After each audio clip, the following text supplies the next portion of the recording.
కాకికి రోజు అన్నం పెడుతూ ఉన్నారా?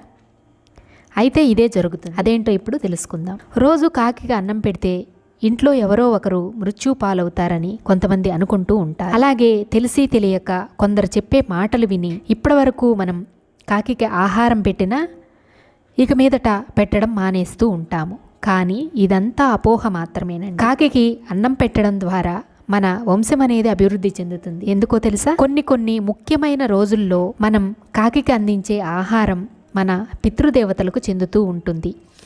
ఏ రోజులు ఏమిటో మనకు తెలియకపోయినా మనం రోజు ఆహారం పెట్టడం ద్వారా ఆ ఆహారం పితృదేవతలకు అంది వారి యొక్క ఆశీర్వాదాలు మనకు లభించి మన వంశం అనేది అభివృద్ధి చెందుతూ ఉంటుంది. అలాగే మనం ఒక కాకికి అందించే ఆహారాన్ని అది మరికొన్ని కాకులతో కలిసి షేర్ చేసుకొని తింటుంది. ఇక మనం మనుషులం కదండి, పశువులకు పక్షులకు ఆహారాన్ని నీటిని అందిస్తే ఎటువంటి పాపము అనేది కలుగదు.